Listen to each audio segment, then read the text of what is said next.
Hi friends, welcome to my YouTube channel. Hope ಎಲ್ಲರೂ ಚೆನ್ನಾಗಿದ್ದೀರ ಅಂದ್ಕೊಂಡಿದ್ದೀನಿ. ನಾನು ಚೆನ್ನಾಗಿದ್ದೀನಿ. ಇವತ್ತೊಂದು ಟೊಮೊಟೊ ಚಟ್ನಿನ ಮಾಡ್ತಿದ್ದೀನಿ.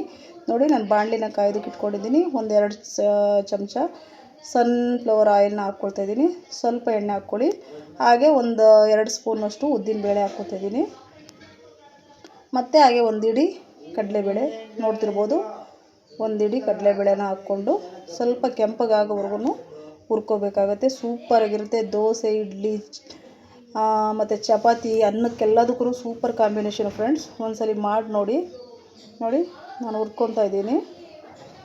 ಚೆನ್ನಾಗಿ ಸ್ವಲ್ಪ ಕಲ್ಲರು ಚೇಂಜ್ ಆಗೋವರೆಗೂ ಹುರ್ಕೋಬೇಕು. ಇದಾದ ನಂತರ ನಾನು ಬ್ಯಾಡಗಿ ಮೆಣಸಿನ್ಕಾಯಿ ಒಂದು 7-8 ಹಾಕ್ತಿದ್ದೀನಿ. ಬಟ್ ಆ್ಯಕ್ಚುಲಿ ಇದು ಖಾರ ಇರಲ್ಲ. ನಮ್ಮ ಮನೆಯಲ್ಲಿ ಖಾರ ಇದೆ. ಇದು ನೀವು ಖಾರ ಬೇಕಂದರೆ ಸ್ವಲ್ಪ ಒಂದು 15 ಮೆಣಸಿನ್ಕಾಯಿನ ಹಾಕ್ಕೊಳ್ಳಿ. ನಾನೊಂದು 10 ಮೆಣಸಿನ್ಕಾಯಿ ಹಾಕ್ಕೊಂಡಿದ್ದೀನಿ. ಮತ್ತು ಬೆಳ್ಳುಳ್ಳಿ ಸಿಪ್ಪೆ ಸಮೇತನೇ ಹಾಕ್ಕೊತಾ ಇದ್ದೀನಿ. ನಾನು ಒಂದು 10 ಎಸಳು ಬೆಳ್ಳುಳ್ಳಿ ಹಾಕ್ಕೊಂಡು ಚೆನ್ನಾಗಿ ಹುರ್ಕೊಳ್ಳೋಣ. ಸೂಪರಾಗಿರುತ್ತೆ ಫ್ರೆಂಡ್ಸ್. ಒಮ್ಮೆ ಮಾಡಿ ನೋಡಿ. ಆಮೇಲೆ 3 ಮೀಡಿಯಮ್ ಸೈಜ್ ಈರುಳ್ಳಿನ ಕಟ್ ಮಾಡ್ಕೊಂಡಿದ್ದೀನಿ ದಪ್ಪದಾಗಿ.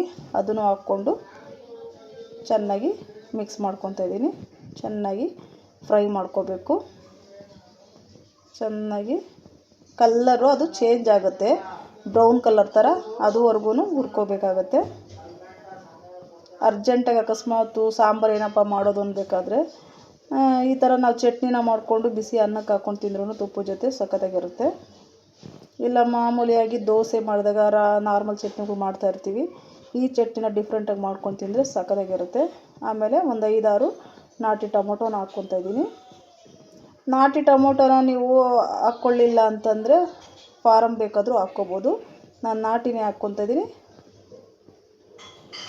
ಹಾಕ್ಬಿಟ್ಟು ಚೆನ್ನಾಗಿ ಎಲ್ಲದೂ ಟೊಮೊಟೊ ಸಾಫ್ಟ್ ಆದರೆ ಸಾಕು ಫ್ರೆಂಡ್ಸ್. ಓಕೆನಾ? ಸಾಫ್ಟ್ ಆಗೋವರೆಗೂ ಮಿಕ್ಸ್ನ ಮಾಡ್ಕೋಬೇಕು. ಚೆನ್ನಾಗಿ ಫ್ರೈನ ಮಾಡ್ಕೋಬೇಕು. ಈಗ ಒಂಚೂರು ಹುಣಸೆಹಣ್ಣು ಹಾಕ್ತಿದ್ದೀನಿ. ಸ್ವಲ್ಪ ಹುಣಸೆಹಣ್ಣು ನಿಮಗೆ ಬೇಕಂದರೆ ಹಾಕ್ಕೊಳ್ಳಿ. ಅದೇ ಹುಳಿ ಸಾಕು ನಮಗೆ ಅಂದರೆ ಸ್ಕಿಪ್ ಮಾಡ್ಬೋದು. ಈ ಥರ ಚೆನ್ನಾಗಿ ನೋಡ್ತಿರ್ಬೋದು ಸಾಫ್ಟ್ ಆಗ್ತಾಯಿದೆ. ಈರುಳ್ಳಿ ಎಲ್ಲ ಎಷ್ಟು ಸಾಫ್ಟ್ ಆಗಿದೆ. ಇವಾಗ ಇದನ್ನು ಆರೋದಕ್ಕೆ ಬಿಟ್ಟುಬಿಟ್ಟು ಸ್ವಲ್ಪ ಟೈಮು ತಕ್ಷಣ ಬಿಸಿನೇ ಹಾಕ್ಬೇಡಿ. ಮಿಕ್ಸಿನಲ್ಲಿ ಹಾಕಿದ್ರೆ ಅದು ಕರೆಂಟ್ ಶಾಕ್ ಹೊಡಿಯುತ್ತೆ ಮತ್ತು ಬೇಗ ಕೆಟ್ಟೋಗ್ಬಿಡುತ್ತೆ. ಓಕೆನಾ? ಇವಾಗ ನೋಡಿ ತಣ್ಣಗಾಗಿದೆ. ನಾನಿವಾಗ ಜಾರ್ನಲ್ಲಿ ಮಸಾಲೆನೆಲ್ಲ ಹಾಕ್ಕೊಳ್ತಾ ಇದ್ದೀನಿ. ನೀರು ಏನು ಹಾಕೋಂಗಿಲ್ಲ ಫ್ರೆಂಡ್ಸ್. ಓಕೆನಾ? ಹಾಗೇ ರುಬ್ಬಿಬಿಟ್ಟು ಒಂದು ಒಗ್ಗರಣೆ ಹಾಕೋದಷ್ಟೇ. ಸಖತ್ತಾಗಿರುತ್ತೆ, ಟೇಸ್ಟಿಯಾಗಿ ಸೂಪರಾಗಿರುತ್ತೆ. ಒಮ್ಮೆ ಮಾಡಿ ನೋಡಿ. ರುಬ್ಬಿದ್ದೀನಿ ನಾನು ಆಲ್ರೆಡಿ. ಇವಾಗ ಮತ್ತೆ ಅದೇ ಬಾಣಲಿನಲ್ಲಿ ಸ್ವಲ್ಪ ಎಣ್ಣೆನ ಹಾಕ್ಕೊಂಡು ಒಂದು 2-3 ಚಮಚ, ಸ್ವಲ್ಪ ಎಣ್ಣೆ ಜಾಸ್ತಿ ಬೇಕಾಗುತ್ತೆ. ಮತ್ತು ಸಾಸಿವೆ ಜೀರಿಗೆ ಎರಡನ್ನೂ ಹಾಕ್ಕೊಂಡು ಚಟಪಟ ಅಂತ ಸಿಡಿದ ನಂತರ ಸ್ವಲ್ಪ ಜೀರಿಗೆ, ಸಾಸಿವೆ 1 ಸ್ಪೂನ್ ಹಾಕ್ಕೊಂಡಿದ್ದೀನಿ, ಜೀರಿಗೆ 1 ಸ್ಪೂನು. ಅದು ಚಟಪಟ ಅಂತ ಸಿಡಿಬೇಕು. ಸಿಡಿದ ನಂತರ ಬೆಳ್ಳುಳ್ಳಿನ ಮತ್ತು ಒಂದು 10 ಬೆಳ್ಳುಳ್ಳಿನ ಸುಲಿದಿಟ್ಕೊಂಡಿದ್ದೆ ಅದನ್ನು ಹಾಕ್ತಾಯಿದ್ದೀನಿ. ಮತ್ತು ಒಂದು 10 ಎಸಳು ಕರಿಬೇವಿನ ಸೊಪ್ಪು. ಇವಾಗ ರುಬ್ಬಿರೋಂಥ ಮಸಾಲೆನ ಇದಕ್ಕೆ ಹಾಕ್ಬಿಟ್ಟು ಚೆನ್ನಾಗಿ ಮಿಕ್ಸ್ ಮಾಡಿದ್ರೆ ಟೊಮೊಟೊ ಚಟ್ನಿ ರೆಡಿ. ತುಂಬಾ ಚೆನ್ನಾಗಿರುತ್ತೆ. ಒಮ್ಮೆ ಟ್ರೈ ಮಾಡಿ ನೋಡಿ. ಹಾಗೆ ಹೊಸ್ದಾಗಿ ಯಾರಾದರೂ ನನ್ನ ಚಾನಲ್ನ ನೋಡ್ತಾರೆ ದಯವಿಟ್ಟು ಒಂದು ಲೈಕ್ನ ಮಾಡ್ಕೊಳ್ಳಿ. ಹಾಗೆ ಸಬ್ಸ್ಕ್ರೈಬ್ ಆಗಿ ಬೆಲ್ಲೈಕನ್ನ ಕ್ಲಿಕ್ ಮಾಡ್ಕೊಳ್ಳಿ. ಆಲ್ ಅಂತ ಬರುತ್ತೆ. ಕ್ಲಿಕ್ ಮಾಡಿದ್ರೆ ನಾನು ಹಾಕೋ ವಿಡಿಯೋನ ಫಸ್ಟು ನೀವೇ ನೋಡ್ಬೋದು. ನೋಡಿ, ಚೆನ್ನಾಗಿ ಮಿಕ್ಸ್ ಮಾಡಿ ಎಣ್ಣೆನಲ್ಲೇ ಚೆನ್ನಾಗಿ ಕುದಿಬೇಕು.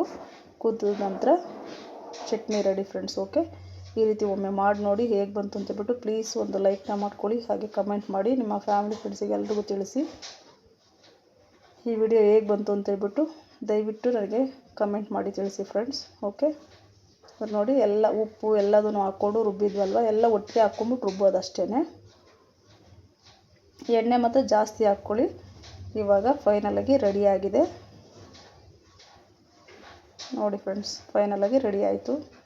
Thank you for watching.